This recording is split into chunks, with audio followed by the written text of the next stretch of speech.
بعد فاعوذ باللہ من الشیطان الرجیم بسم اللہ الرحمن الرحیم ان تجتنبوا کبائر ما تنہون عنہ نکفر عنکم سیئاتکم وندخلکم مدخلا کریما ولا تتمنوا ما فضل اللہ به بعضکم علی بعض للرجال نصیب مما اکتسبوا وللنساء نصیب مما اکتسبن واسألوا اللہ من فضلہ ان اللہ کان بکل شیء علیما صدق اللہ العظیم۔ اب انسانی تمدن کے دو بہت اہم مسائل ہیں اور بڑے گہرے فلسفیانہ اہمیت کے حامل۔ پہلا مسئلہ ہے گناہوں کے بارے میں کہ ان میں ایک تقسیم ہے کبائر اور صغائر کی۔ بڑے بڑے گناہ، سب سے بڑا گناہ شرک ہے، کفر ہے، پھر یہ کہ جو فرائض ہیں ان کا ترک کرنا کبائر میں شامل ہوگا، جو حرام چیزیں ہیں ان کا ارتکاب کبائر میں شامل ہوگا۔ ایک ہے چھوٹی چھوٹی کوتاہیاں جو ہو جاتی ہیں، آداب میں ہو جاتی ہیں، یا اور جو بھی باریک احکام ہیں ان میں کہیں کوتاہی ہو گئی ہے، یا بغیر کسی ارادے کے کہیں کسی کی بات ایسی کہہ بیٹھے ہیں کہ جو غیبت کے حکم میں آ گئی ہے، ارادہ نہیں تھا لیکن بات نکل گئی ہے، وغیرہ وغیرہ۔ اس میں جو ایک ہیلدی ایٹیچیوڈ ہے وہ یہ ہے کہ کبائر کا پورے اہتمام کے ساتھ بندوبست کیا جائے کہ اس سے انسان بالکل پاک ہو جائے، فرائض کی پوری ادائیگی، محرمات سے اجتناب مطلق۔ اور یہ چھوٹی چیزیں جو ہیں ان کے بارے میں نہ تو زیادہ ایک دوسرے پر نکیر کی جائے، نہ ایک دوسرے پر گرفت کی جائے، نہ کچھ اس پر بہت زیادہ جو ہے اپنے دل کے اندر بھی دل گرفتگی کی جائے، بلکہ ان کے بارے میں توقع رکھی جائے کہ اللہ تعالیٰ معاف فرما دے گا، استغفار کرے بھی آدمی۔ اور یہی صغائر ہیں جو نیکیوں کے ذریعے سے خود بخود بھی ختم ہوتے رہتے ہیں۔ یہ جو آتا ہے کہ جو شخص وضو کرتا ہے صحیح طریقے پر بیٹھ کر اطمینان سے، تو جب وہ ہاتھ دھوتا ہے تو ہاتھوں کے گناہ جھڑ جاتے ہیں، آنکھوں میں پانی ڈالتا ہے آنکھوں کا گناہ جھڑ جاتا ہے، وغیرہ وغیرہ۔ تو یہ وہ صغائر ہیں۔ ان الحسنات یذہبن السیئات، یہ نیکیاں جو ہیں ان بدیوں کو دور کر دیتی ہیں۔ کبائر معاف نہیں ہوتے اس سے، نیکیوں سے جن گناہوں کی معافی کا از خود اعلان ہے قرآن میں، وہ کبائر نہیں صغائر ہیں۔ کبائر توبہ کے بغیر وہ نہیں بخشے جا سکتے، توبہ کرنی ہوگی۔ اور جو اکبر الکبائر ہے شرک، اس کے بارے میں تو دو مرتبہ اس صورت میں آئے گا کہ ان اللہ لا یغفر ان یشرک بہ ویغفر ما دون ذلک لمن یشاء، وہ ہم پڑھیں گے بعد میں۔ لیکن ایک پرورٹڈ قسم کی مذہبی شخصیت ہوتی ہے، مذہبی مزاج، پرورٹڈ، مست شدہ۔ جو کبائر ہیں وہ تو ہو رہے ہیں، سود خوری ہو رہی ہے، جو کچھ ہو رہا ہے حرام خوری ہو رہی ہے، چھوٹی چھوٹی باتوں پر نکیر ہو رہی ہے، یہ پانچا تمہارا نیچے کیوں چلا گیا ہے، اس کے اوپر ساری گرفت ہو رہی ہے، یہ کیا ہو گیا ہے، تمہاری داڑھی جو ہے شرعی نہیں ہے، اس کے اوپر گرفت ہو رہی ہے۔ یہ چیزیں جو ہیں دس از پرورشن، یہ مذہب کو مست کر دینے والی بات ہے۔ قرآن مجید میں اس معاملے کو 3 جگہ پر نقل کیا گیا ہے کہ یہ فلسفہ جو ہے کہ چھوٹی چیزوں کے بارے میں درگزر سے بھی کام لو، اور یہ کہ بہت زیادہ متفکر بھی نہ ہو، سینس آف پروپورشن ہونا چاہیے۔ ان تجتنبوا کبائر ما تنہون عنہ، اگر تم اجتناب کرتے رہو گے ان بڑے بڑے گناہوں سے جن سے کہ تمہیں روکا جا رہا ہے، نکفر عنکم سیئاتکم، تمہاری چھوٹی برائیوں کو ہم خود ہی دھوتے رہیں گے، پاک کرتے رہیں گے، صاف کرتے رہیں گے۔ جو بھی نیک کام کرو گے ان کے حوالے سے وہ جو فروغ داشتیں ہیں وہ خود بخود بھی دھلتی رہتی ہیں۔ وندخلکم مدخلا کریما، اور تمہیں داخل کریں گے بہت ہی باعزت جگہ پر، جہاں کیا تمہارا مقام جو ہے باعزت اکرام کے ساتھ ہوگا۔ یہ مضمون سورہ شورى میں بھی آیا ہے، پھر سورۃ النجم میں بھی ہے، 3 مرتبہ یہ مضمون قرآن میں آیا ہے۔ دوسرا مسئلہ جو ہے انسانی معاشرے میں وہ فضیلت کا ہے۔ اب ظاہر بات ہے کہ تمام انسانوں کو ایک جیسا تو نہیں بنایا ہے اللہ نے، کسی کو خوبصورت بنا دیا، کسی کو بدصورت بنا دیا، کسی کا قد اونچا ہے، کوئی ٹھگنے قد کا ہے، لوگ اس پر ہنستے ہیں، یا کسی کو مرد بنا دیا، کسی کو عورت بنا دیا۔ اب عورت اپنے اندر ہی اندر کڑھتی رہے مجھے عورت کیوں بنایا، تو اس کا حاصل کیا ہوگا؟ یا کوئی بدصورت انسان ہے، ٹھنگنا ہے کسی اور اعتبار سے، دوسرا شخص ہے وہ دیکھتا ہے کہ وہ تو بڑا اچھا ہے، تو اب اس کے اوپر کڑھنے کی بجائے کیا ہونا چاہیے کہ اللہ تعالیٰ نے مجھے جو کچھ دیا ہے مجھے اس کے اوپر صبر اور شکر کرنا چاہیے، اور جو فضل ہے کسی اور چیز میں بھی ہو سکتا ہے، میں نیکی میں آگے بڑھ جاؤں، میں خیر کے کاموں میں آگے بڑھ جاؤں، میں علم میں آگے بڑھ جاؤں، تو یہ چیزیں جو ہیں انسان دوسری چیزوں سے اپنی ان کی تلافی کر لے، بجائے اس کے کہ ایک نیگیٹو اس کی سائیکالوجی ڈیولپ ہوتی چلی جائے، کڑنا اور اندر ہی اندر جھڑتے رہنا، جس سے کہ پھر طرح طرح کی جو ذہنی بیماریاں پیدا ہوتی ہیں انہی کانفلکٹس کی وجہ سے، انہی فرسٹریشنز کی وجہ سے مینٹل بیلنس آدمی لوز کر بیٹھتا ہے۔ تو اس کی بجائے دیکھیے کس قدر عمدہ تعلیم دی جا رہی ہے، وَلَا تَتَمَنَّوْا مَا فَضَّلَ اللَّهُ بِهِ بَعْضَكُمْ عَلَىٰ بَعْضٍ، اور تمنا نہ کیا کرو اس شے کی کہ جس کے ذریعے سے اللہ نے تم میں سے بعض کو بعض پر فضیلت دے دی ہے۔ اب اللہ کی دی ہوئی فضیلت ہے، اس میں آپ تمنا کریں، اور دوسری طرف یہ کہ اس میں حسرت ہو جائے۔ اب اس میں خاص طور پر جو مسئلہ ہے انسانوں میں، جو آج کا سب سے بڑا مسئلہ ہے دنیا میں، جیسا کہ میں نے بتایا ایکسپلائٹ کیا جا رہا ہے، مساوات مرد و زن۔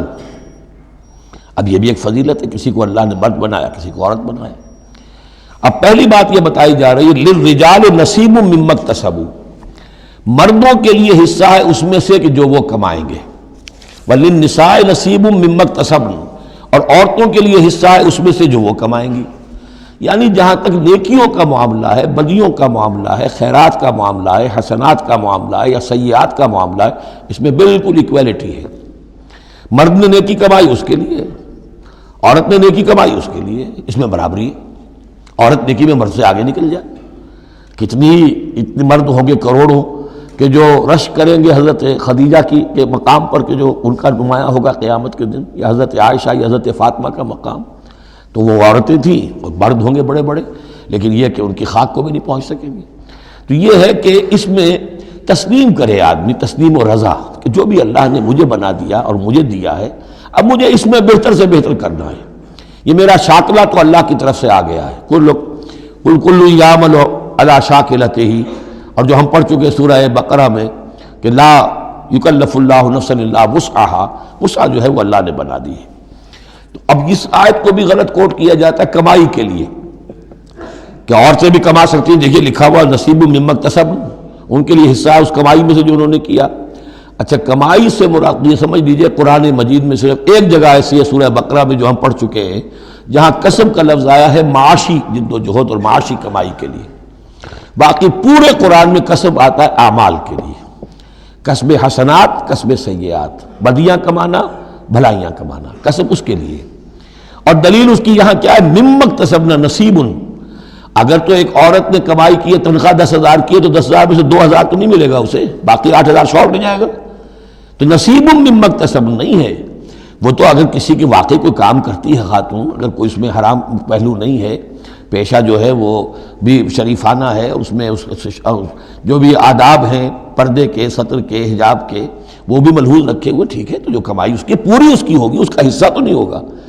اعمال میں البتہ آیا ہے کہ اعمال میں جو ہے مختلف اعمال کے مراتب ہوتے ہیں، کتنا خلوص نیت کتنا تھا، آداب کتنے ملحوظ رکھے، یہ ہم سورہ بقرہ میں حج کے ذکر میں بھی پڑھ چکے ہیں کہ ان لوگوں کے لیے بھی نصیب مما کسبوا، جو انہوں نے کمایا ہوگا اس میں سے حصہ ملے گا۔ تو یہاں پر یہ نیکی اور بدیوں کا تذکرہ ہے، یعنی جہاں تک مورل لیول ہے اس میں عورت اور مرد برابر ہیں، ہیومن ڈگنیٹی، ہیومن آنر اس میں برابر ہے، مورل لا برابر ہے۔ لیکن یہ ہے کہ باقی جو معاشرتی ذمہ داریاں ہیں اور ان کے حوالے سے جو تقسیم کار اللہ نے رکھی ہے، اس کے اعتبار سے فرق ہے۔ اب اس فرق کے ساتھ اگر عورت ریکنسائل نہ کرے اور اس پر کڑتی رہے اور مرد کے بالکل برابر ہونے کی کوشش کرے، تو فساد کا جو سارا معاملہ جو ہے اس معاشرے کا، وہ فساد کے نظر ہو جائے گا۔ وَاسْأَلُوا اللَّهَ مِن فَضْلِهِ، اور اللہ سے اس کا فضل تلاش کرو۔ اے اللہ تو نے مجھے اس معاملے میں کم رکھ دیا ہے، اے اللہ مجھے اس معاملے کے اندر تو مجھے ہمت دے، میں ترقی کروں۔ تو اللہ تعالیٰ بہت سے لوگوں کو کسی اور پہلو سے نمایاں کر دیتا ہے۔ ان اللہ کان بکل شیء علیما، یقیناً اللہ تعالیٰ ہر شے کا علم رکھتا ہے۔ وَلِكُلٍّ جَعَلْنَا مَوَالِيَ مِمَّا تَرَكَ الْوَالِدَانِ وَالْأَقْرَبُونَ، اب آخر میں پھر ایک مرتبہ جو ہے قانون وراثت کی اہمیت کو دیکھیے، اور ہر ایک کے لیے ہم نے مقرر کر دیے ہیں حصے وراثت میں جو بھی چھوڑتے ہیں والدین یا رشتہ دار۔ وَالَّذِينَ عَقَدَتْ أَيْمَانُكُمْ، ایک نیا مسئلہ یہ پیدا ہو گیا تھا کہ ایک دوستی ہوتی ہے، بھائی چارہ ہوتا ہے، یا مدینے میں حضور نے مسلمانوں کو بھائی بھائی بنا دیا تھا، ایک انصاری ایک مہاجر بھائی، تو کیا ان کا وراثت میں حصہ ہے؟ نہیں، یہ وراثت میں حصہ منہ بولے بھائیوں کا نہیں ہے، منہ بولے بیٹے کی کوئی حیثیت نہیں شریعت میں، منہ بولے بھائی کا کوئی حصہ نہیں ہے۔ ہاں اپنی زندگی میں تم نے والذین عقدت ایمانکم، جن کے ساتھ تمہارا کوئی معاہدہ ہوا ہے، کوئی دوستی ہوئی ہے، فآتوہم نصیبہم، انہیں ان کا حصہ دے دیا کرو، یعنی اپنی زندگی میں ان کے ساتھ جو بھلائی کرنا چاہو، کوئی ہبہ کرنا چاہو اپنی وراثت میں سے بھی، اپنی وراثت میں سے وصیت کرنا چاہو، یہ کر سکتے ہو۔ لیکن جو کہ قانون وراثت میں طے ہو گیا ہے، لا وصیت لوارث، پھر وارث کے لیے کوئی وصیت بھی نہیں، اور وہ یہ کہ بہرحال وراثت میں حقدار کوئی اور نہیں ہوگا سوائے اس کے کہ جس کو اللہ نے مقرر کر دیا ہے۔ ان اللہ کان علی کل شیء شہیدا، یقیناً اللہ تعالیٰ ہر چیز پر گواہ ہے۔ اب آئی ہے وہ آیت، اصل میں کانٹے دار آیت جو ہے، جو عورتوں کے حلق سے بہت مشکل سے اترتی ہے، کانٹا بن کر اٹک جاتی ہے۔ الرجال قوامون علی النساء، یہ تمہید تھی ساری، ایک سورہ بقرہ میں تمہید آ چکی تھی، علیہن لہن مثل الذی علیہن بالمعروف وللرجال علیہن درجہ، یہ کہہ کے بات چھوڑ دی۔ آگے آئے لا تتمنوا ما فضل اللہ بعضهم علی بعض، اور مزید اس کے لیے ذہنی جو ہے تیاری کر دی۔ اب آ رہی ہے وہ چیز جو چبھنے والی چیز ہے۔ الرجال قوامون علی النساء، مرد عورتوں پر حاکم ہے۔ یہ میں ترجمہ زور دے کر رہا ہوں۔ یہ قامہ جو ہے، قامہ جب علا کے ساتھ آئے گا تو کچھ اور معنی ہوں گے، قامہ بے کے ساتھ آئے گا کچھ اور معنی ہوں گے۔ قامہ بے کسی شے کو قائم کرنا، کونوا قوامین بالقسط، اسی سورہ مبارکہ میں یہ آیت آ جائے گی، کونوا قوامین بالقسط، عدل کو قائم کرنے والے بن کر کھڑے ہو جاؤ۔ قامہ علا، کسی کے اوپر، سر پر مسلط ہونا، یہ ہے گویا کہ ایک درجہ حاکمیت ہے۔ گھر کے ادارے میں حاکم ہونے کی حیثیت مرد کو حاصل ہے۔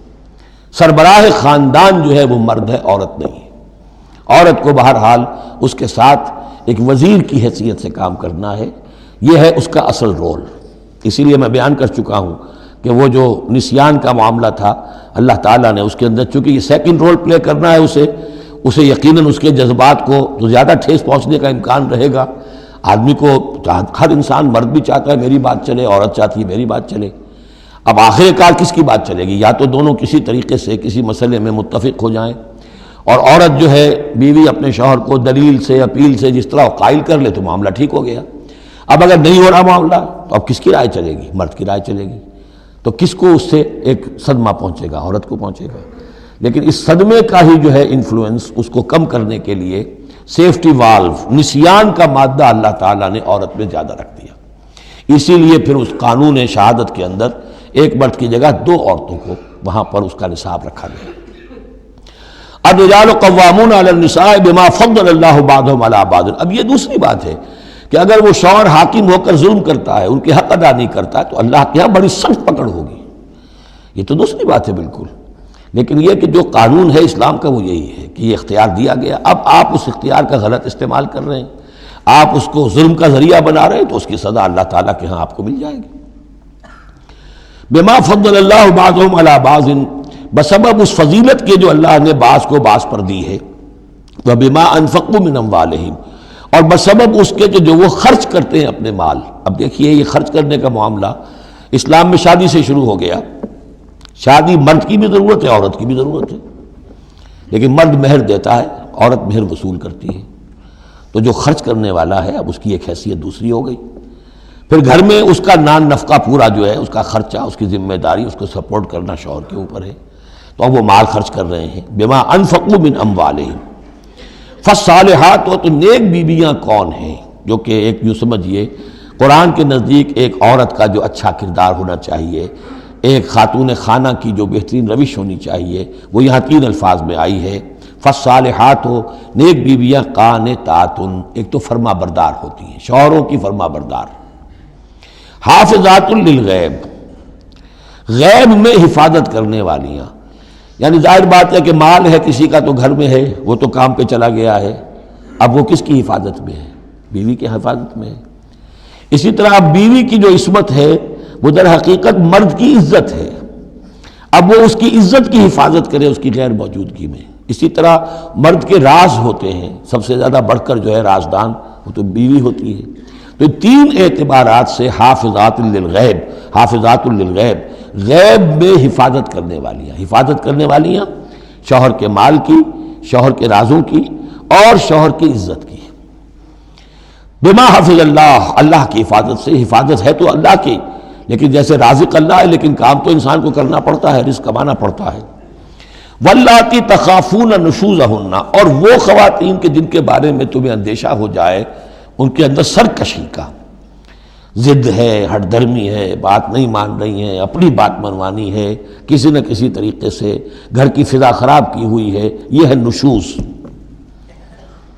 ذہناً تسلیم نہ کرنا کہ میری حیثیت جو ہے وہ بہرحال شوہر کے تابع دار کی ہے، اس کو اگر تسلیم نہیں کریں گے تو ظاہر بات ہے فرکشن ہوگی، اور فرکشن جو ہے اس کے نتیجے کے اندر وہ گھر کے اندر جو ہے وہ ایک فساد پیدا ہوگا۔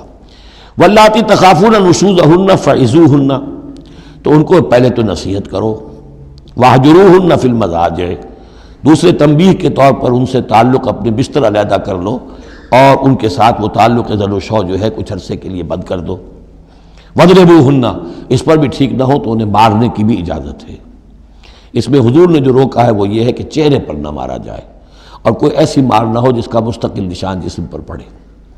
اب یہ چیزیں اللہ کا کلام ہے، اس کے اندر جو ہے کوئی ہمارے لیے کوئی جھجک نہیں ہے، معاشرتی زندگی کو ٹھیک رکھنے کے لیے اس کی ضرورت پیش آئے تو وہ بھی کرنی ہوتی ہے۔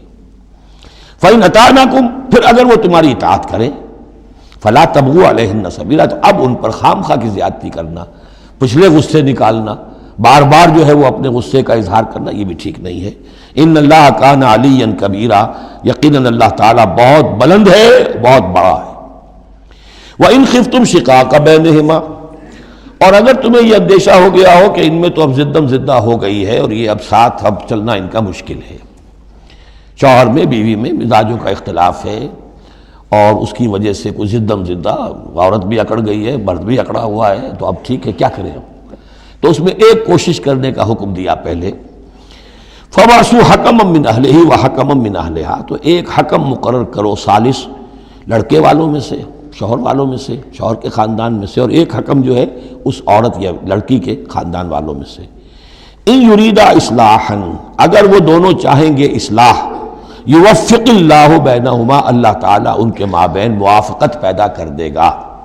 لیکن ان یریدہ میں مراد دونوں ہو سکتے ہیں، یعنی ایک تو یہ کہ اگر واقعتاً شوہر اور بیوی جو ہے چاہتے ہیں کہ موافقت ہو جائے، ہوتا ایسا ہے کسی وقت جو ہے وہ نفسیاتی گرہ ایسی بن جاتی ہے کہ وہ بھی چاہتا ہے کہ معاملہ درست ہو جائے اور وہ بھی چاہتی ہے کہ درست ہو جائے، لیکن اب یہ کہ اب اس میں گرہ ایسی پڑ گئی ہے، مقطع میں آ پڑی ہے سکون دسترانہ بات کہ اب اس میں کسی طریقے سے مسئلہ حل نہیں ہو رہا، تو حکمین آ جائیں گے تو وہ بات کو گرہ کھولیں گے، ادھر سے کچھ سنیں گے، ادھر سے سنیں گے، کچھ اس کی وضاحت ہوگی، ادھر کی وضاحت ہوگی تو ہو جائے گا۔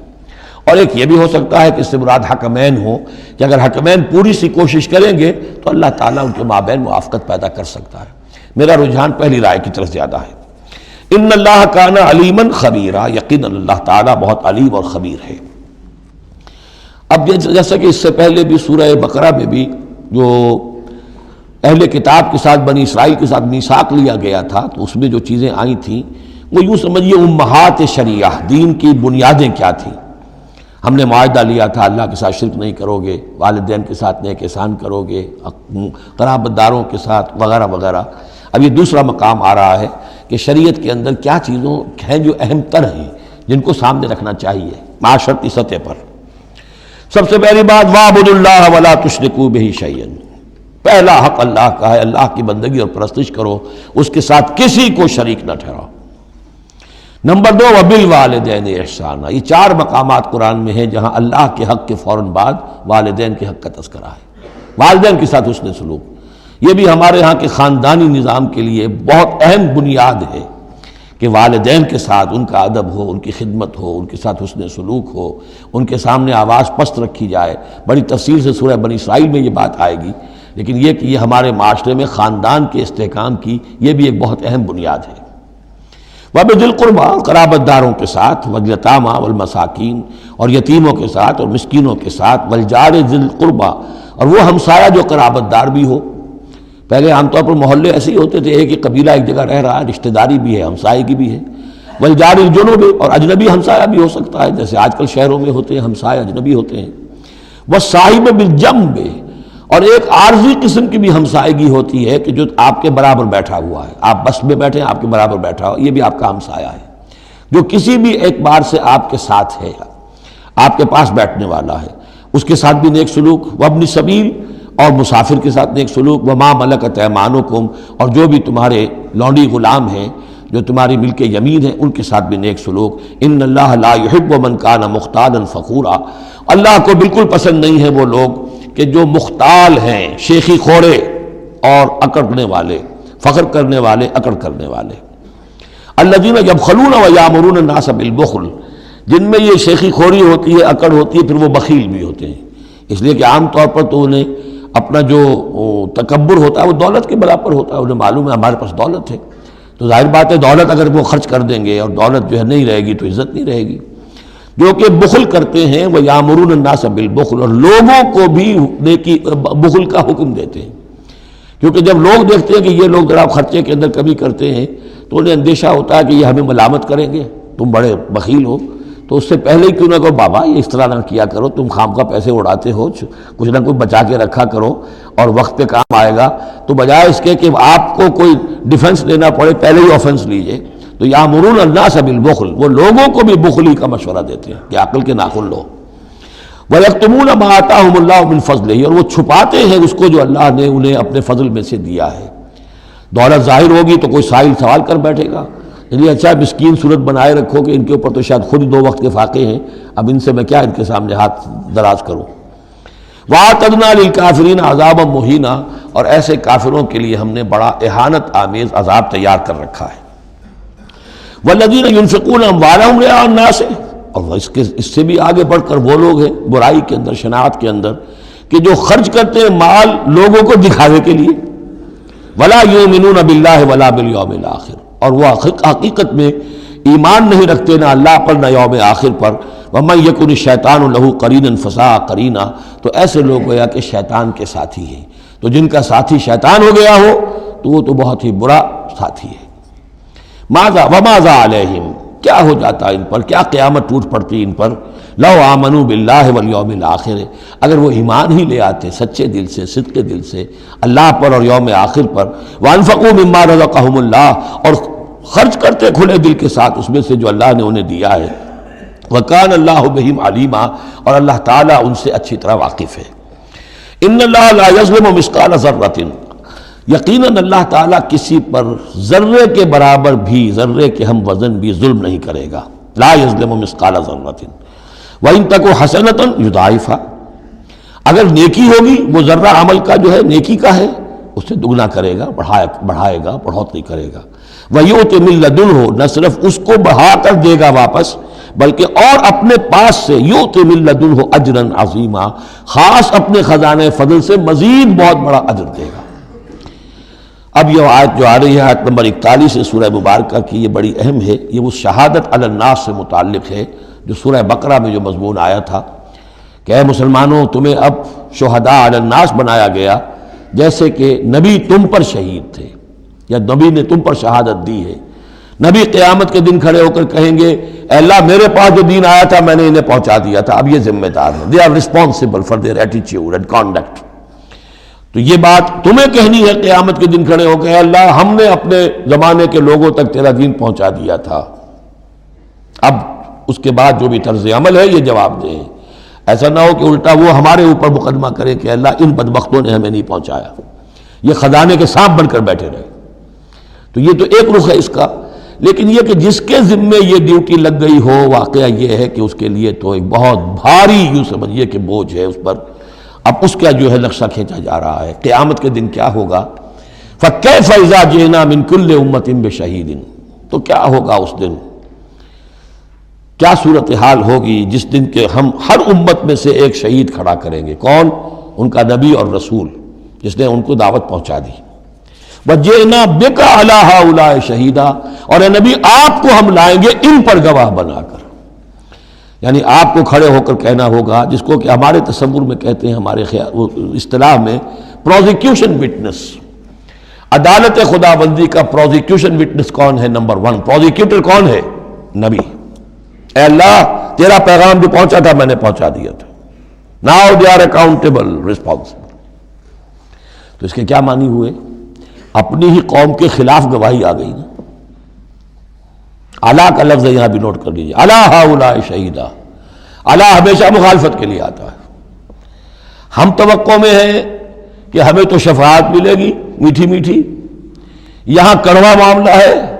اے اللہ یہ بدبخت ہے جنہیں میں دین دے کر گیا تھا، ان کا کام تھا دین پھیلانا، انہوں نے خود دین کو چھوڑ دیا.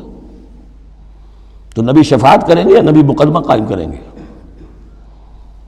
وقال الرسول یا رب ان قوم اتخذوا هذا القرآن مہجورا، اور کہیں گے رسول کہ اللہ میری اس قوم نے قرآن کو ترک کر دیا تھا. اس آیت کے بارے میں ایک واقعہ بھی ہے کہ ایک مرتبہ حضور صلی اللہ علیہ وسلم نے حضرت عبداللہ ابن مسعود سے کہا کہ مجھے قرآن سناؤ. انہوں نے عرض کیا حضور آپ کو سناؤں، آپ پر تو نازل ہوا ہے. فرمایا ہاں لیکن مجھے کسی دوسرے سے سن کر کچھ اور حظ حاصل ہوتا ہے، لطف آتا ہے. سورہ نساء انہوں نے پڑھنی شروع کی، شروع سے لے کے پڑھتے جا رہے ہیں. ظاہر بات ہے کہ حضور بھی سن رہے ہیں، باقی اور صحابہ بھی ہوں گے، اور حضرت عبداللہ ابن مسعود کی گردن نیچی ہے، پڑھ رہے ہیں. جب اس آیت پر پہنچے فَكَيْفَ إِذَا جِئْنَا مِن كُلِّ أُمَّةٍ بِشَهِيدٍ وَجِئْنَا بِكَ عَلَىٰ هَٰؤُلَاءِ شَهِيدًا، تو حضور نے فرمایا حسبک حسبک، بس کرو بس کرو. اور عبداللہ ابن مسعود نے سر اٹھا کر دیکھا تو حضور کی آنکھوں سے آنسوؤں کی لڑیاں چل رہی تھیں. اپنی قوم کے خلاف مجھے گواہی دینی ہوگی. وَجِئْنَا بِكَ عَلَىٰ هَٰؤُلَاءِ شَهِيدًا يَوْمَئِذٍ يَوَدُّ الَّذِينَ كَفَرُوا، اس دن یہ چاہیں گے کافر، وَعَصَوُا الرَّسُولَ جنہوں نے کفر کیا تھا اور رسول کی نافرمانی کی تھی، لَوْ تُسَوَّىٰ بِهُمُ الْأَرْضُ، کسی طرح زمین پھٹ جائے، شک ہو جائے، ہم اس میں دفن ہو جائیں اور ہمیں نسیم منسیہ کر دیا جائے. وَلَا يَكْتُمُونَ اللَّهَ حَدِيثًا، اللہ سے وہ کوئی بات چھپا نہیں سکیں گے.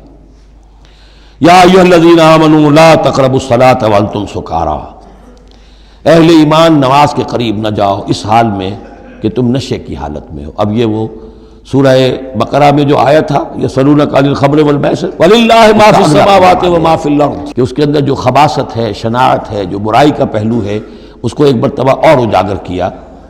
یا ایھا الذین آمنوا لا تقربوا الصلاۃ وانتم سکارى حتی تعلموا، جب تک کہ نشہ اتر نہ جائے اور تمہیں معلوم ہو کہ تم کیا کہہ رہے ہو. اس واقعات بھی بیان ہوتے ہیں کہ ایسا ہوا کہ نشے میں نماز پڑھائی کسی نے، اس لیے کہ شراب ابھی حرام مطلق تو ہوئی نہیں تھی، تو اس میں قل یا ایھا الکافرون لا اعبد ما تعبدون، اس کی بجائے اعبد ما تعبدون، میں بھی بندگی کرتا ہوں اسی کی جس کی تم کرتے ہو، تو وہ تو کفر ہو گیا.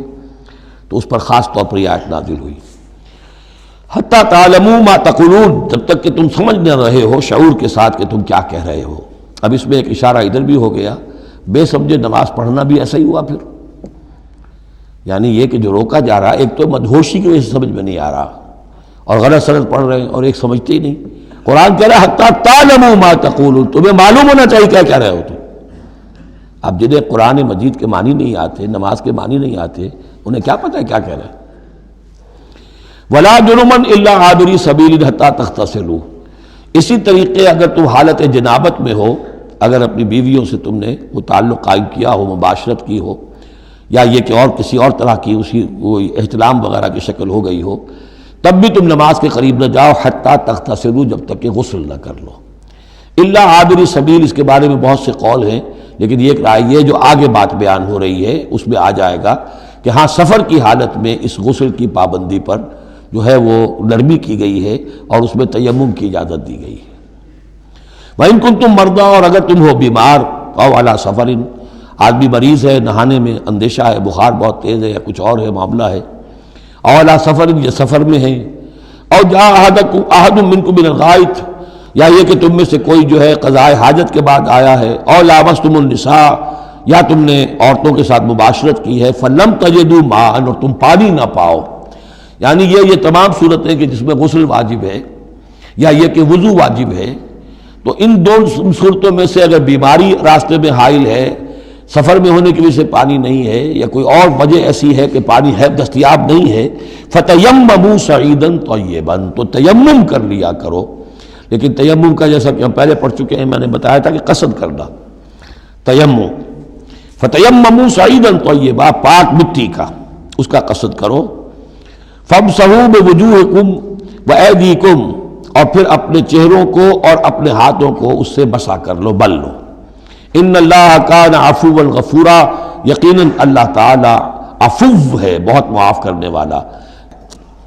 اب یہاں تک تو یہ سلسلہ آپ نے دیکھ لیا، 43 آیات ہیں کہ جن میں وہی انداز ہے سورہ بقرہ کے، شریعت کے احکام مختلف گوشوں میں مختلف پہلوؤں سے، عبادات کے ضمن میں تیمم آ گیا، اسی طریقے سے وراثت کا قانون آ گیا، اور جو جنسی انارکی ہے معاشرے میں نہ پیدا ہونے پائے، ڈسپلن ہو، ضبط نفس ہو، ایک ستھرا معاشرہ ہو، اچھا ایک خاندانی نظام ہو، اس کے لیے کیا احکام ہیں وغیرہ وغیرہ۔ اب یہاں تھوڑا سا خطاب آ رہا ہے بہت مختصر اہل کتاب کے بارے میں۔ الم تر الی الذین اوتوا نصیبا من الکتاب، کیا تم نے دیکھا نہیں ان لوگوں کی جانب جنہیں حساب کتاب میں سے ایک حصہ دیا گیا تھا۔ والکتاب ایک حقیقت ہے جس میں سے ایک حصہ آیا تھا جس کا نام تورات تھا، اسی میں سے ایک حصہ اور آیا وہ انجیل ہے، اور پھر وہ کتاب ہر اعتبار سے قابل ہو کر نازل ہوئی قرآن کی شکل میں۔ یشترون الضلالۃ ویریدون ان تضلوا السبیل، وہ گمراہی خریدتے ہیں اور چاہتے ہیں کہ تم بھی گمراہ ہو جاؤ۔ یہ جیسے مشرکین مکہ کیا کرتے تھے کہ لوگ قرآن نہ سنیں تو کوئی گانے والی کوئی لے آیا تھا کہیں سے، تاکہ لوگ جو ہیں اس کے گانے سننے کے اندر ہی لگے رہیں اور حضور کی بات سنے کوئی نہ۔ اسی طریقے سے یہ مدینے کے اندر بھی اس قسم کے معاملات جو ہیں، یہ یہودی جو ہیں اس قسم کے، جو ہمارے ہاں یہ میچز ہو رہے ہیں اور معلوم ہوتا ہے کہ ٹی وی پر گویا کہ دنیا کی اہم ترین شے جو ہے وہ کرکٹ ہے اور ٹینس ہے اور وہ وہاں کی جو اور گیمز ہیں، اور پاگل ہوئی ہے دنیا اس کے اوپر، پاگل۔ اور شیطان کو چاہیے کیا؟ حقائق کی طرف نگاہ ہی نہ ہو، زندگی کس لیے ہے، جینا کاہے کے لیے ہے، موت ہے تو اس کے بعد کیا ہونا ہے، سوچنے کی ضرورت ہی نہ ہو۔ یا حیوان کیا کما رہا ہے یا کھا رہا ہے، اور یا پھر یہ اس طرح کے لہو و لعب کے اندر زندگی گزار رہا ہے۔ اللہ اللہ اور خیر صلی اللہ۔ تو جو خریدتے ہیں گمراہی، اس کے لیے بڑے بڑے نظام ہیں، بڑے بڑے ان لوگوں کے لیے جو ہیں انعامات ہوتے ہیں، آدمی کے ہوش ٹھکانے آ جاتے ہیں کہ ان پلیئرز کو کیا کیا کچھ ملتا ہے۔ وَيُرِيدُونَ أَن تَضِلُّوا السَّبِيلَ، وہ یہ چاہتے ہیں کہ تمہیں سیدھے راستے سے، راہ حق سے منحرف کر دیں۔ وَاللَّهُ أَعْلَمُ بِأَعْدَائِكُمْ، اللہ تمہارے دشمنوں سے خوب واقف ہے۔ وَكَفَى بِاللَّهِ وَلِيًّا، اور وہ کافی ہے تمہارے ولی اور پشت پناہ ہونے کی حیثیت سے۔ لیکن ظاہر بات ہے کہ تم اس کا کہنا مانو گے تب نا۔ وَكَفَى بِاللَّهِ نَصِيرًا، اور مددگار ہونے کے اعتبار سے بھی وہ کافی ہے۔ مِنَ الَّذِينَ هَادُوا يُحَرِّفُونَ الْكَلِمَ عَن مَّوَاضِعِهِ، ان یہودیوں میں سے ہی وہ لوگ ہیں کہ جو کلام کو اس کے اصل مقام سے پھیرتے ہیں۔ وَيَقُولُونَ سَمِعْنَا وَعَصَيْنَا، یہ ہم پڑھ چکے ہیں، کہتے ہیں ہم نے سنا اور ہم نے نہیں مانا۔ بظاہر یہ کہ سمعنا وَأَطَعْنَا کہہ رہے ہیں، حقیقت میں سمعنا وَعَصَيْنَا۔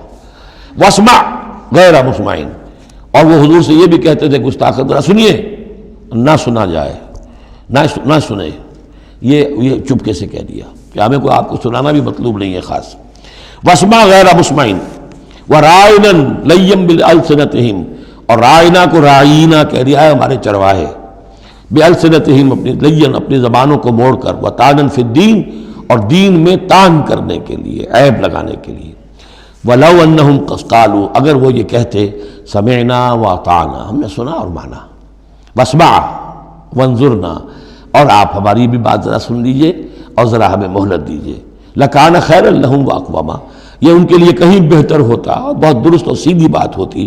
وَلَكِنْ لَعَنَهُمُ اللَّهُ بِكُفْرِهِمْ، لیکن اللہ نے تو ان کے کفر کی وجہ سے ان پر لعنت کر دی ہے۔ فَلَا يُؤْمِنُونَ إِلَّا قَلِيلًا، تو اب وہ ایمان لانے والے نہیں ہیں مگر شاذ کوئی۔ یا ایھا الذین اوتوا الکتاب آمنوا بما نزلنا مصدقا لما معکم، اب یہاں پر اس لعنت و ملامت کے ساتھ ہی وہ دعوت بھی ہے۔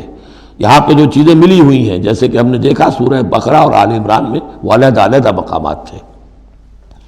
اے وہ لوگوں جنہیں کتاب دی گئی تھی، اوتوا الکتاب آمنوا بما نزلنا، ایمان لاؤ اس پر کہ جو ہم نے نازل کیا ہے، مصدقا لما معکم، اس جو کہ تصدیق کرتے ہوئے آیا ہے اس کی جو تمہارے پاس ہے۔ من قبل ان نطمس وجوہا، اس سے پہلے کہ ہم چہروں کو مٹا دیں۔ اس کا مطلب کیا ہے کہ چہروں پر جو نشان ہیں، کوئی ایک ہاتھ پھرے کہ کوئی نشان باقی نہ، اسپاٹ ہو جائے۔ فنردھا علی ادبارہا، پھر ان کو ان کی پیٹھوں کی طرف موڑ دیں، چہرہ پیچھے اور گدی سامنے۔ جیسے کہ اصحاب سبت کے ساتھ ان کو بندر بنا دیا، یا انہیں خنزیر کی شکل بنا دی. تو فرمایا اور نلعنہم کما لعنا اصحاب السبت، یا ہم ان پر وہ لعنت کر دیں جو اصحاب السبت پر ہم نے کی تھی. یہ تفصیل آئے گی سورہ اعراف میں، لیکن واقعہ اجمالاً جو ہے سورہ بقرہ میں آ چکا ہے. وَكَانَ أَمْرُ اللَّهِ مَفْعُولًا، تو اس سے پہلے پہلے تم ایمان لے آؤ، ورنہ اللہ کا معاملہ جو ہے وہ تو ہو کر رہنا ہے. ان اللہ لا یغفر ان یشرک بہ، پہلی مرتبہ بھی آیت یہاں آ گئی. یقیناً اللہ اسے ہرگز نہیں بخشے گا کہ اس کے ساتھ شرک کیا جائے. وَيَغْفِرُ مَا دُونَ ذَلِكَ لِمَن يَشَاءُ، ہاں اس سے کم تر جو کچھ ہوگا جس کے لیے چاہے گا بخش دے گا. یہ بھی کھلا لائسنس نہیں ہے کہ آپ سمجھے باقی سب گناہ معاف ہو ہی جائیں گے، لیکن اس کی امید دلائی ہے کہ اللہ تعالیٰ باقی تمام گناہوں کے بغیر توبہ کے بھی معاف کرنے کا ایک امکان دے رہا ہے، لیکن یہ شرک جو ہے اس کے معاف ہونے کا کوئی امکان نہیں. وَمَن يُشْرِكْ بِاللَّهِ فَقَدِ افْتَرَىٰ اِثْمًا عَظِيمًا، اور جو اللہ تعالیٰ کے ساتھ شرک کرتا ہے اس نے تو بہت بڑا طوفان باندھا ہے. اللہ تو ایک اللہ ہے، اس کے ساتھ جس کا بھی آپ تذکرہ کرتے ہیں جھوٹ ہے، افتراء ہے، بہتان ہے، اور اس کے سوا کچھ نہیں.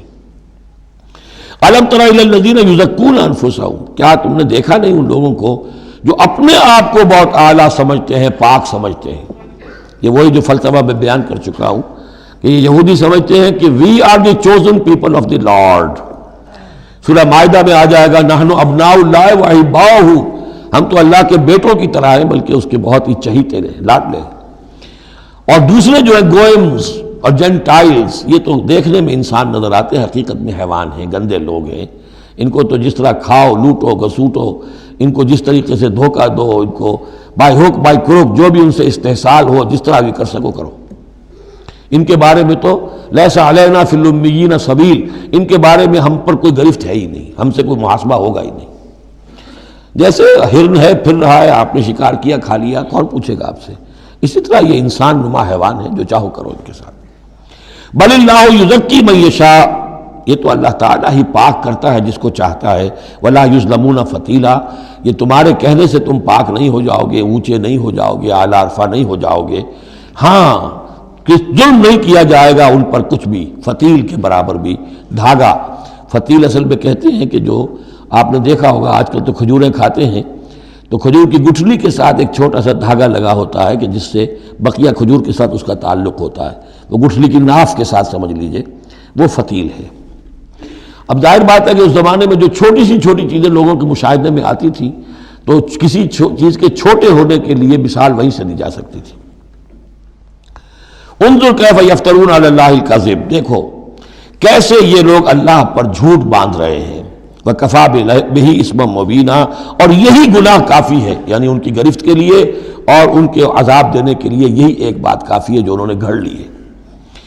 أَلَمْ تَرَ إِلَى الَّذِينَ أُوتُوا نَصِيبًا مِنَ الْكِتَابِ، کیا تم نے دیکھا نہیں ان لوگوں کو جنہیں کتاب میں سے ایک حصہ دیا گیا تھا. یؤمنون بالجبت والطاغوت وَيَقُولُونَ لِلَّذِينَ كَفَرُوا هَٰؤُلَاءِ أَهْدَىٰ مِنَ الَّذِينَ آمَنُوا سَبِيلًا، وہ ایمان لاتے ہیں بتوں پر اور شیطان پر، طاغوت پر، اور کہتے ہیں ان لوگوں کے سے کہ جنہوں نے کفر کیا یعنی مشرکین، ہؤلاء اہدیٰ من الذین آمنوا، ان اہل ایمان سے تو یہ زیادہ ہدایت پر ہیں. اہدیٰ سبیلا، یہ لوگ زیادہ راستے پر برحق ہیں. یہ ہوتا ہے زدہ زدہ میں. اب ظاہر بات ہے انہیں معلوم تھا کہ محمد اور ان کے ساتھی صلی اللہ علیہ وسلم ورضی اللہ عنہم وہ کن کن چیزوں میں ان سے مشابہ تھے. توحید ہے، ایمان بالآخرہ ہے، موسیٰ کے ماننے والے ہیں، تورات کے ماننے والے. لیکن جب زدم زدہ آتی ہے تو کہتے ہیں یہ مشرک بھی بہتر ہے ان مسلمانوں سے، تو ان کا دین بہتر ہے. یہ تو گویا کہ بالکل ہی کسی حیثیت ان کی ہے ہی نہیں. اور اس میں ظاہر بات ہے کچھ کہہ بیٹھتے ہوں گے ہاں جی آخر آپ کے بتوں میں بھی کچھ نہ کچھ تو ہے نا، لیکن یہ کہ یہ مسلمانوں کے پاس تو کچھ بھی نہیں، یہ تو سرے سے خالی. یؤمنون بالجبت والطاغوت ویقولون للذین کفروا هؤلاء اہدیٰ من الذین آمنوا سبیلا اولئک الذین لعنہم اللہ، یہ وہ لوگ ہیں جن پر اللہ نے لعنت فرما دی ہے. ومن یلعن اللہ فلن تجد له نصیرا، اور جس کو اللہ ہی نے لعنت کر دی ہو اب تم اس کے لیے کوئی مددگار نہیں پاؤ گے. ام لہم نصیب من الملک، کیا ان کا کوئی حصہ ہے اختیار میں، بادشاہت میں؟ یعنی جو تقسیم کر لی ہے کہ یہ سب کچھ ہمارے لیے ہے، باقی انسان جو ہیں وہ گوئمز ہیں، جنٹائلز ہیں، یہ کس اختیار سے کیا؟ ان کے پاس اختیار ہے انسانوں میں یہ تقسیم اور تفریق. ام لہم نصیب من الملک، بادشاہی جو ہے مالک الملک اللہ ہے، کیا انہوں نے کوئی اختیار ان کو اس سے ملا ہوا ہے ان کے پاس؟ فَإِذَا لَا يُؤْتُونَ النَّاسَ نَقِيرًا، اگر ایسا کہیں ہوتا تو یہ کسی ایک انسان کو تل کے برابر بھی کوئی شے دینے کو تیار نہ ہوتے اگر ان کا اختیار ہوتا۔ ام یحسدون الناس علی ما آتاہم اللہ من فضلہ، کیا یہ حسد کر رہے ہیں لوگوں سے اس پر کہ جو اللہ تعالیٰ نے انہیں اپنے فضل میں سے عطا کر دیا ہے؟ قرآن عطا کر دیا امیین میں، آخری نبی بھیج دیا امیین میں جنہیں حقیر سمجھتے تھے، اب اس پر حسد ہے، اس کی آگ میں جل رہے ہیں۔ ام یحسدون الناس علی ما آتاہم اللہ من فضلہ فقد آتینا آل ابراہیم الکتاب والحکمت وآتیناہم ملکا عظیما، تو ہم نے آل ابراہیم کی نسل کو عطا فرمائی کتاب بھی، حکمت بھی، اور انہیں بہت بڑی حکومتیں بھی دی۔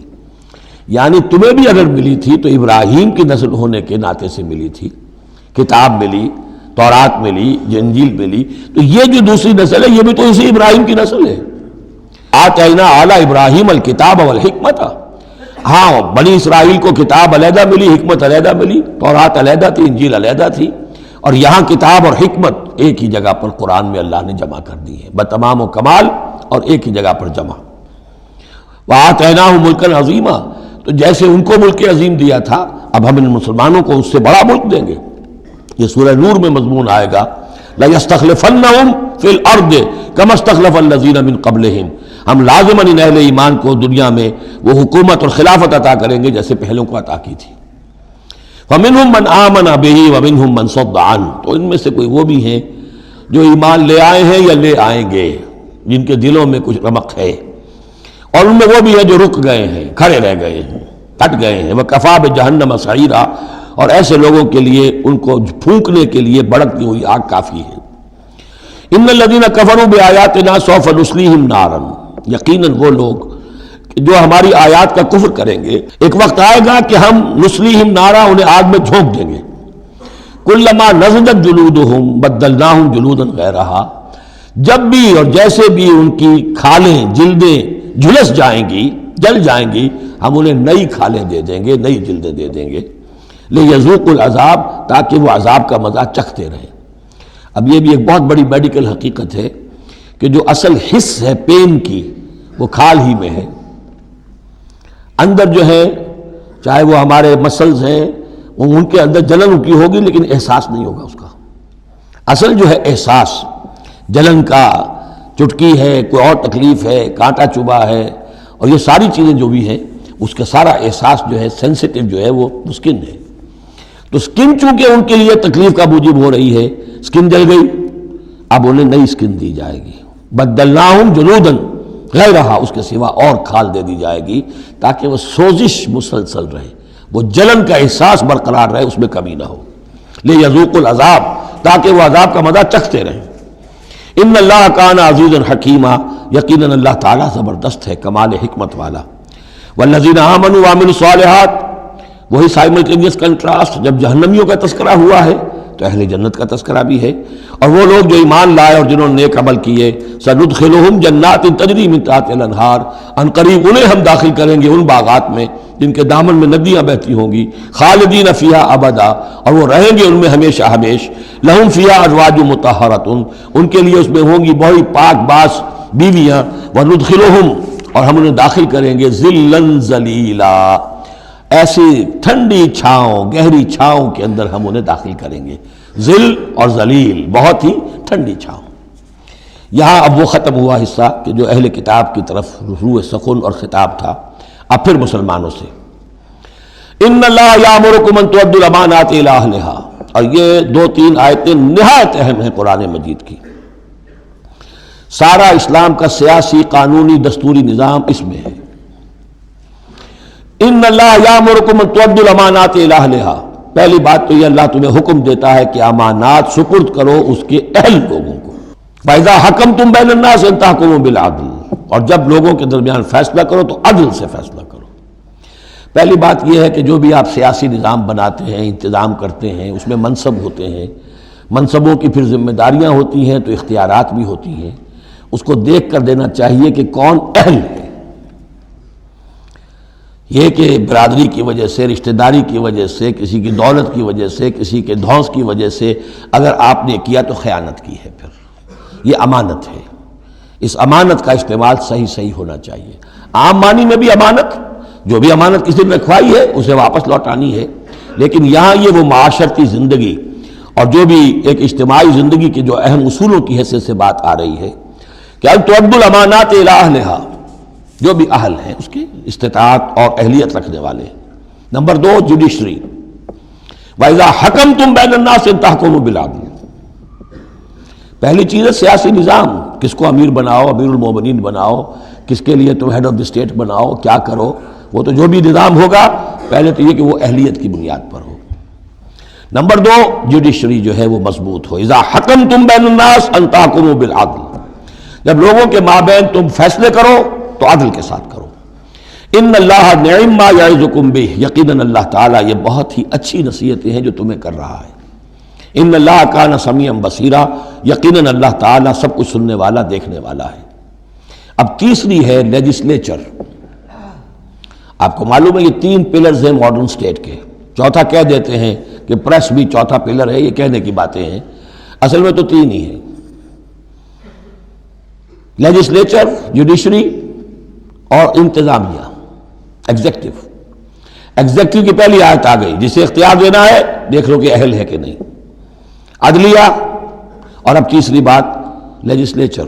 لیجسلیچر کے اصول کیا ہوں گے؟ یا ایھا الذین آمنوا اطیعوا اللہ واطیعوا الرسول، اے اہل ایمان اطاعت کرو اللہ کی اور اطاعت کرو رسول کی، یعنی کوئی قانون اللہ اور اس کے رسول کی منشا کے خلاف نہیں بنایا جا سکتا۔ یہ ہمارے دستور میں بھی لکھا ہوا ہے، no legislation can be done repugnant to the Quran and the Sunnah, لیکن یہ کہ جو میں آج کل کہہ رہا ہوں کہ یہ منافقت کا پرندہ ہے کہ اس کی کوئی ضمانت نہیں، اس کی ایگزیکیوشن کی، امپلیمنٹیشن کی کوئی اسکیم موجود نہیں، لکھا ہوا ہے اوپر۔ اطیعوا اللہ واطیعوا الرسول، اللہ کے احکام اور رسول کے احکام، یہ 2 مستقل سورسز آف لا ہیں، مستقل سورسز آف لا۔ منکرین سنت کی یہاں نفی ہوتی ہے۔ وَأُولِي الْأَمْرِ مِنْكُمْ، اور اپنے میں سے اولو الامر کی بھی اطاعت کرو۔ لیکن یہاں جو عجیب بات ہے وہ یہ ہے کہ 3 کی اطاعت آئی، اللہ کی، رسول کی، اولی الامر کی، 2 کے لیے اطیعوا، تیسرے کے لیے نہیں ہے۔ یا تو یہ بھی ہو سکتا تھا کہ اطیعوا ایک مرتبہ آ جاتا اور تینوں کو کور کر جاتا، یا ایھا الذین آمنوا اطیعوا اللہ والرسول واولی الامر منکم، تینوں برابر ہو جاتے، یا اطیعوا تیسری مرتبہ بھی آتا، یا ایھا الذین آمنوا اطیعوا اللہ واطیعوا الرسول واطیعوا اولی الامر منکم، نہیں، 2 کے ساتھ ہے، تیسرے کے ساتھ نہیں۔ اولو الامر جو ہو ایک شرط واضح ہو گئی، تم میں سے ہونے چاہیے، مسلمان ہو۔ غیر مسلم کی حکومت کو ذہناً ریکنسائل کرنا اللہ سے بغاوت ہے، ریکنسائل کرنا۔ اولو الامر منکم، مسلمان تو ہونا کم سے کم، البتہ یہ کہ ان کی اطاعت مستقل نہیں، دائم نہیں، انکنڈیشنل نہیں۔ اللہ کی اطاعت مطلق، absolute, unconditional, without any limits. رسول کی اطاعت absolute, unconditional, without any limit. لیکن اولی الامر کی اطاعت ہوگی اللہ اور اس کے رسول کی اطاعت کے تابع۔ جو حکم لائے اسے بتانا ہوگا میں کتاب و سنت سے کیسے اس کا استنباط کر رہا ہوں، وہ اسے ثابت کرنا ہوگا کہ یہ کتاب و سنت کے خلاف نہیں ہے، کم سے کم یہ ثابت کرنا ہوگا۔ یہ ہے فرق، اسی پر لیجسلیشن ہو سکتی ہے جدید، جتنی بھی مشینری ہے لیجسلیٹو، وہ کانگریس ہو، وہ پارلیمنٹ ہو، مجلس ملی ہو، قانون سازی کرے۔ ہاں ریپگننٹ ٹو دی قرآن اینڈ سنہ نہیں ہو سکتی، بات ختم ہو گئی۔ فَإِن تَنَازَعْتُمْ فِي شَيْءٍ، پھر اگر تمہارا کسی معاملے میں جھگڑا ہو جائے، اولو الامر کہتا ہے میں تو اسے اسلام کے تقاضا صحیح سمجھتا ہوں، آپ سمجھتے ہیں نہیں تم غلط کہہ رہے ہو، کہاں جائیں اب؟ فَرُدُّوهُ إِلَى اللَّهِ وَالرَّسُولِ، لوٹا دو اسے اللہ اور رسول کی طرف، یعنی اب یہ کہ جو بھی اپنی بات ثابت کرنا چاہتا ہے اسے اللہ اور اس کے رسول سے دلیل لانی پڑے گی، میری پسند، میرا خیال، میرا نظریہ نہیں، اللہ اور اس کے رسول کے۔ اور اس میں یہ بات ماننی پڑے گی کہ ابھی یہاں ایک خلا ہے، وہ خلا یہ ہے کہ یہ فیصلہ کون کرے گا کہ اس کی رائے صحیح ہے یا اس کی رائے صحیح ہے۔ یہ ہے اصل میں آج کی ریاست میں آ کر وہ خلا پر ہو چکا ہے، یہ جوڈیشری کا کام ہے۔ لیکن جب کہ ابھی اسلامی ریاست قائم ہوئی ہے عرب میں حضور کے زمانے میں، ابھی یہ انسٹیٹیوشنز جو ہیں شروع میں پوری طریقے سے آئیڈینٹیفائڈ اور علیحدہ انسٹیٹیوشنز تھے ہی نہیں کہ یہ لیجسلیچر ہے، یہ جوڈیشری ہے، یہ ایگزیکٹو ہے۔ حضرت ابوبکر کے زمانے میں تو کوئی یعنی قاضی تھے ہی نہیں، حضرت عمر نے پہلے شعبہ قضا شروع کیا ہے، تو رفتہ انسٹیٹیوشن ڈیولپ ہوئے ہیں۔ لیکن اصول یہ ہے کہ دو کی اطاعت تو ہے قطعی اور لازمی، انکنڈیشنل ایبسولوٹ، تیسری اطاعت اس کے تابع ہوگی۔ فیصلہ کون کرے گا؟ جدید دور میں اس کا جو انسٹیٹیوشن ہے وہ عدلیہ ہے، وہاں ہر شخص جائے، اپنی دلیل دے، علماء جائیں، عوامی جائیں، جو چاہیں جائیں، سب جو جا کر دلائل دیں، لیکن وہاں سے فیصلہ ہو جائے گا کہ واقعتاً یہ ریپگننٹ ہے یا نہیں۔ فَإِن تَنَازَعْتُمْ فِي شَيْءٍ فَرُدُّوهُ إِلَى اللَّهِ وَالرَّسُولِ إِن كُنتُمْ تُؤْمِنُونَ بِاللَّهِ وَالْيَوْمِ الْآخِرِ، یہ طرز عمل تمہیں اختیار کرنا چاہیے اگر تم واقعتاً اللہ پر اور یوم آخر پر ایمان رکھتے ہو۔ ذَلِكَ خَيْرٌ وَأَحْسَنُ تَأْوِيلًا، یقیناً یہ بہت ہی بہتر بھی ہے اور نتائج کے اعتبار سے بھی بہت ہی مفید ہے۔ أَلَمْ تَرَ إِلَى الَّذِينَ يَزْعُمُونَ أَنَّهُمْ آمَنُوا بِمَا أُنزِلَ إِلَيْكَ وَمَا أُنزِلَ مِن قَبْلِكَ، کیا تم نے غور نہیں کیا ان لوگوں کی طرف جن کا گمان تو یہ ہے اور دعویٰ تو یہ ہے کہ وہ ایمان لے آئے ہیں اس پر بھی کہ جو اے نبی آپ پر نازل کیا گیا، اور اس پر بھی کہ جو آپ سے پہلے نازل کیا گیا، لیکن کرتے کیا ہیں؟ یریدون یتحاکموا الی الطاغوت، وہ چاہتے یہ ہیں کہ اپنے مقدمات کے فیصلے کروائیں طاغوتوں سے، یعنی ان سے جو اللہ اور اس کے رسول کی اطاعت نہیں کرتے۔ اگلی آیت پہلی جو تھی، جو اللہ اور اس کے رسول کی اطاعت پر کاربند ہو گیا وہ طاغوت سے خارج ہو گیا، جو اللہ اور اس کے رسول کی اطاعت کو قبول نہیں کرتا وہ طاغوت ہے، وہ طغا، وہ اپنے حد سے تجاوز کر گیا۔ تو گویا کہ غیر مسلم جو اللہ اور اس کے رسول کے احکام کا پابند نہیں وہ طاغوت ہے۔ یریدون یتحاکموا الی الطاغوت وقد امروا ان یکفروا بہ، وہ اپنے مقدمات لے کر جاتے ہیں طاغوت کے پاس حالانکہ انہیں حکم دیا گیا ہے کہ ان کا کفر کریں۔ یعنی ہوتا یہ تھا کہ مسلمان مدینے میں جو منافقین تھے وہ اپنے مقدمات بجائے اس کے کہ حضور کے پاس لائیں، جب یہ دیکھتے تھے کہ ہمارا پلہ گر رہا ہے، حضور کے پاس جائیں گے ہم تو حق کی بات ہوگی، انصاف کی بات ہوگی، تو چلو یہودیوں کی عدالت سے فیصلہ کروا لیں۔ ایک یہودی کا اور ایک مسلمان کا جھگڑا ہوا اور اس میں یہ مسئلہ اٹھ کھڑا ہوا۔ وہ یہودی کہتا تھا چلو محمد کے پاس صلی اللہ علیہ وسلم، اس لیے کہ اسے بھی یقین تھا کہ میں حق پر ہوں۔ یہ مسلمان جو منافق تھا یہ کہتا تھا نہیں چلو تمہارے پاس کعب ابن اشرف کے پاس چلو، اس سے معاملہ طے کرواؤ۔ بہرحال اس کے بعد ہوا یہ کہ حضور کے پاس وہ یہودی لے آیا، حضور نے فیصلہ کر دیا اس کے خلاف۔ اب اس نے کہا اچھا چلو دیکھو آپ بھی عمر سے اور بات کرتے ہیں۔ حضرت عمر سے آ کے بات کی، امید کی کہ شاید وہ جب میرا لحاظ زیادہ کریں، میں مسلمان ہوں۔ وہ یہودی نے بتا دیا حضور تو یہ فیصلہ کر چکے میرے حق میں اور یہ پھر یہ یہاں آیا ہے۔ انہوں نے آؤ دیکھا نہ تاؤ تلوار لی اور گردن اڑا دی کہ جو محمد کے فیصلے پر راضی نہیں اور مجھ سے فیصلہ کروانا چاہتا ہے اس کا فیصلہ یہ ہے۔ اس پر واویلا مچایا، آئے چیختے چلاتے ہوئے اس کے گھر والے، اس کے اہل و عیال کہ ہم تو بس یہ چاہتے تھے کہ کچھ مصالحت ہو جاتی، آپ نے فیصلہ دے دیا تھا تو کوئی مصالحت ہو جاتی تو اچھا تھا، راضی نامہ ہو جاتا، اس لیے گئے تھے۔ وہ واقعہ ہے جو بیان ہو رہا ہے۔ وَيُرِيدُ الشَّيْطَانُ أَن يُضِلَّهُمْ ضَلَالًا بَعِيدًا، شیطان چاہتا ہے کہ انہیں گمراہ کر دے، بہت دور کی گمراہی میں ڈال دے۔ وَإِذَا قِيلَ لَهُمْ تَعَالَوْا إِلَىٰ مَا أَنزَلَ اللَّهُ وَإِلَى الرَّسُولِ، اور جب ان سے کہا جاتا ہے کہ آؤ اس چیز کی طرف جو اللہ نے نازل فرمائی اور آؤ رسول کے پاس چلو، مقدمہ طے کراؤ۔ رَأَيْتَ الْمُنَافِقِينَ يَصُدُّونَ عَنْكَ صُدُودًا، تو اے نبی آپ دیکھتے ہیں کہ یہ منافق رکتے ہیں آپ کے پاس آنے سے کنی کتراتے ہیں۔ صدا یصدو یہ میں عرض کر چکا ہوں، رکنے کے معنی میں بھی ہے، روکنے کے معنی میں بھی ہے۔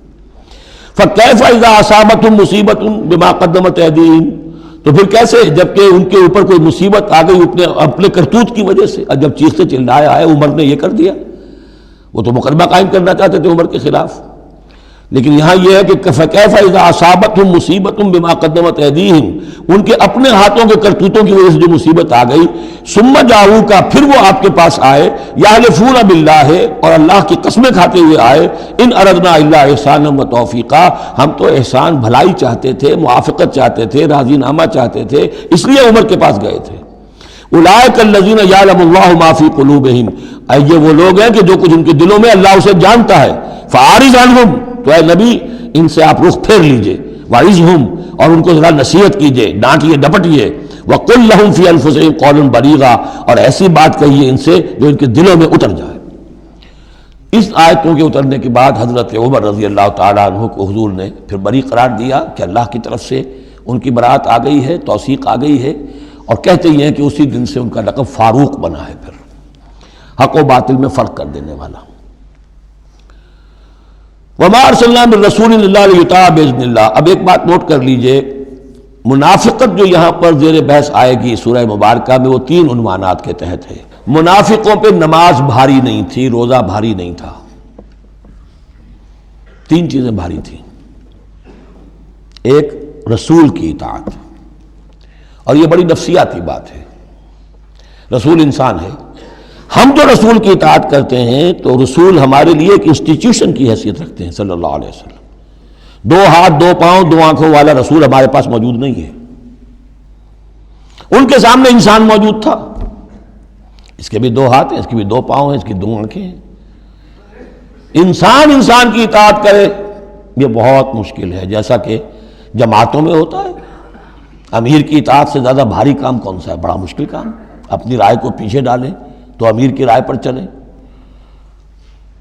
ایک تو ان کے جس کے دل میں یقین تھا کہ یہ محمد صلی اللہ علیہ وسلم، یہ محمد ابن عبداللہ تو ہیں جنہیں ہم دیکھ رہے ہیں، لیکن حقیقتاً میں جو ایمان لایا ہوں وہ محمد الرسول اللہ پر لایا ہوں کہ اللہ کے رسول ہیں، تب تو بات ہو جائے۔ لیکن جن کے دلوں میں یہ یقین نہیں تھا یا کمزور تھا، ان کے لیے حضور کی شخصی اطاعت بڑی بھاری تھی، بڑی کٹھن تھی۔ یہ بعض مواقع پر وہ کہتے تھے کہ یہ جو کچھ کہہ رہے ہیں اپنے پاس سے کہہ رہے ہیں، کیوں نہیں سورت نازل ہو جاتی، کیوں نہیں آیت نازل ہو جاتی؟ اور سورہ محمد اسی انداز میں نازل ہوئی ہے کہ پھر اللہ نے کہا اچھا لو پھر یہ آیت ہم نازل کر دیتے ہیں قتال کی۔ وہ یہ کہتے تھے یہ محمد نے خود اپنی طرف سے اقدام کر دیا ہے۔ دوسری چیز جو کٹھن تھی وہ تو کٹھن ہے قتال، اللہ کی راہ میں جنگ کے لیے نکلنا، خطرہ ہے، مرحلہ سخت ہے اور جان عزیز۔ اور تیسری چیز ہجرت۔